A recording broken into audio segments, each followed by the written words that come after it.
If you're anything like me, you get stressed when you feel rushed. Sometimes when I feel that I don't have enough time to get something done, I get so frantic that I end up not being able to do anything right. Just last week, I had to get my 2 young kids to their swim lesson. We were running late, and all I could think about as I drove to the lesson was the clock. Distracted, I ended up missing the right intersection and having to drive far out of our way.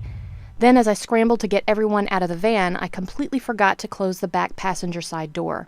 I left it standing wide open when we went inside. By the end of the day, I felt lucky just to have gotten the right 2 kids out of the pool and back to the house.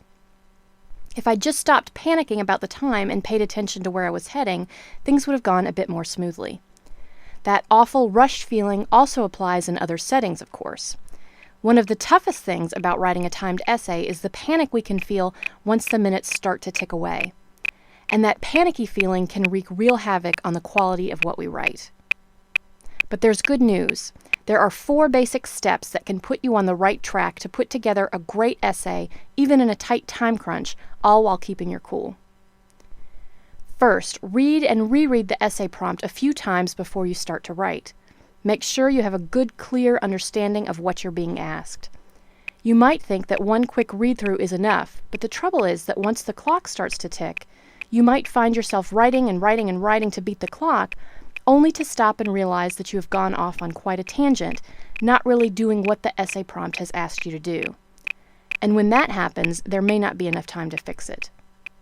So as you read the essay prompt, really pay attention to what it's asking.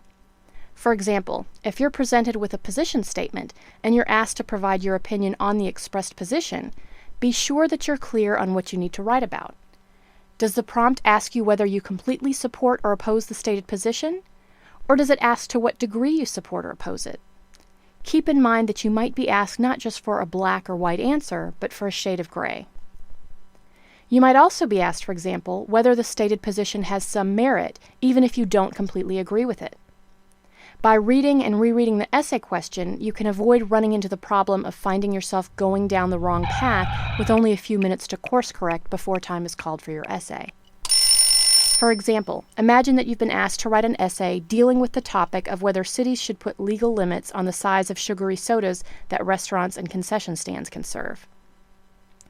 Imagine also that you have opinion pieces presented by writers on both sides of the issue.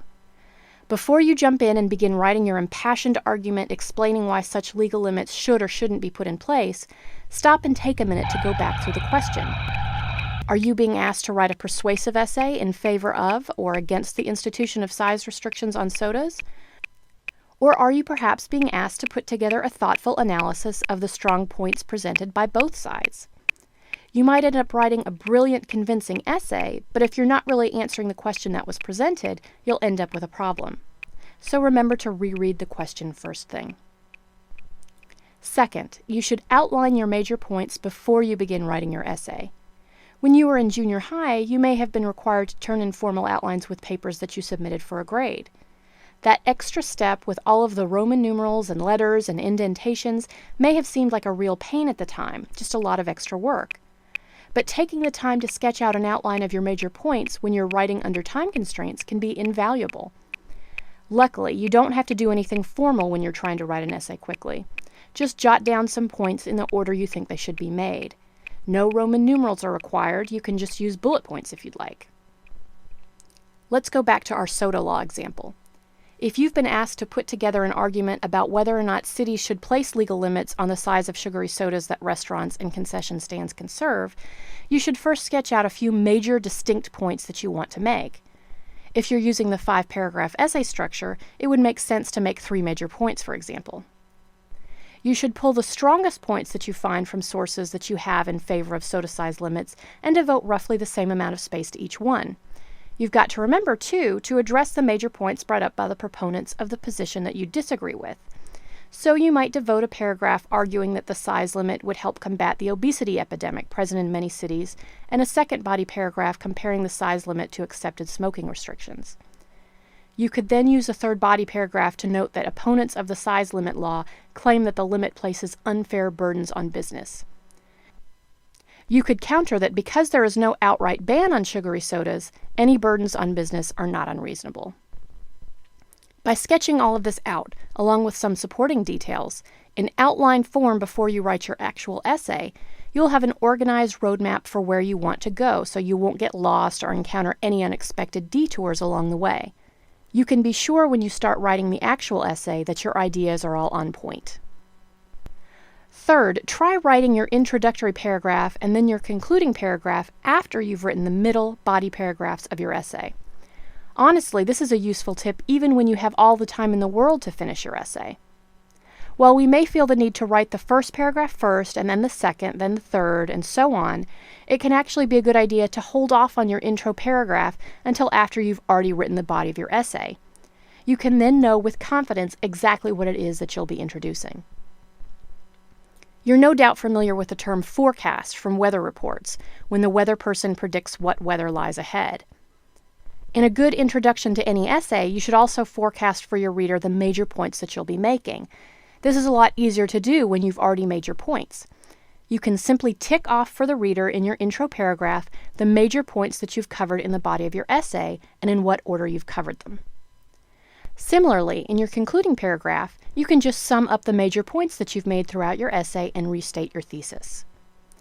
Fourth, be sure to edit your essay. No matter how tight your timeline is when writing an essay, it's crucial that you set aside a little time to read through your work and correct any mistakes.